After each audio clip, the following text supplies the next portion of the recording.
Banyak orang mengeluhkan kondisi hidup. Banyak orang merasa, kenapa kok urusan saya serba sulit, serba telat, rezeki telat, jodoh telat, ngaji telat, semuanya serba telat.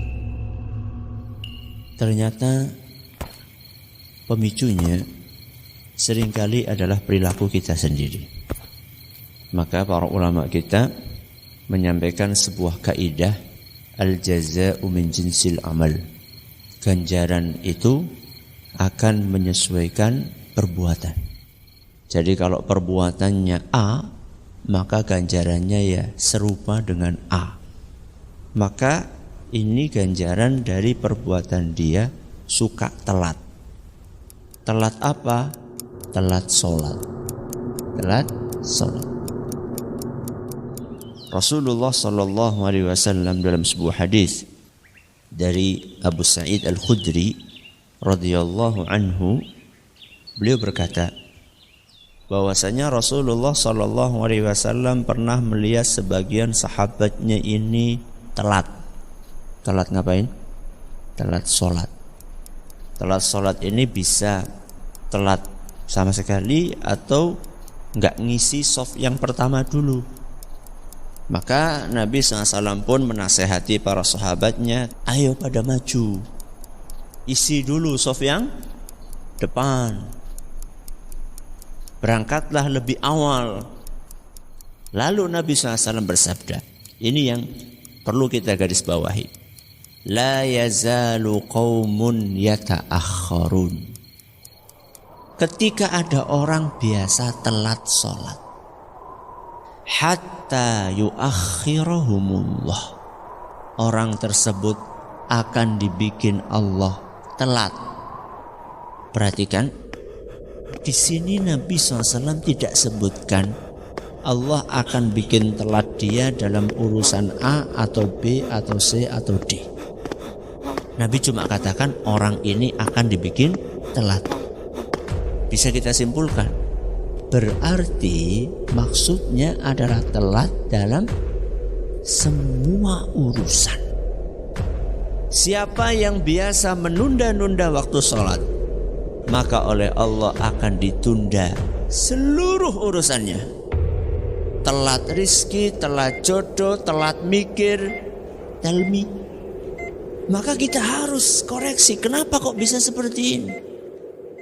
Bisa jadi itu dipicu dari kebiasaan kita suka nunda-nunda sholat. Itu baru efek buruk di mana? Di dunia.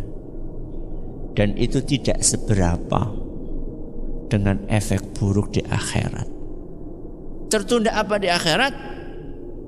Kata Nabi SAW dalam hadis yang diriwayatkan oleh Imam Abu Dawud, ketika ada orang biasa mundur-mundur dari shaf pertama, tidak bersegera untuk memenuhi shaf pertama, maka Allah akan jadikan dia telat keluar dari neraka.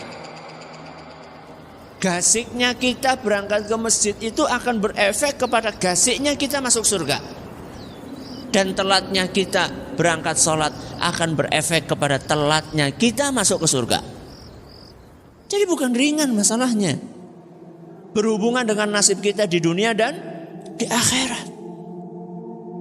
Sehari di sisi Allah itu seperti 1000 tahun menurut ukuran kalian. Satu hari di akhirat sama dengan 1000 tahun di dunia. Bayangkan telat satu hari, teman kita sudah Masya Allah di surga berapa tahun? 1000 tahun. Sudah menikmati makanannya, minumannya, bidadarinya, wis bareng. Ini lebih untuk 1000 tahun kemudian sudah gosok, dibakar di api neraka. Itu kalau telatnya satu hari. Kalau telatnya seminggu, kalau telatnya sebulan, telatnya setahun, 360.000 tahun. Kebiasaan telat sholat itu bukan urusan remeh, ini urusan berat. Maka berlatihlah berjuanglah. Semua itu butuh latihan, tapi harus dimulai. Jadi jangan alasan ini masih proses Ustaz. Pirang tahun boleh proses. Ini prosesnya harus dilatih, harus diusahakan. Maka ayo perbaiki. Jangan sampai gara-gara telat yang satu ini akhirnya jadi telat segalanya.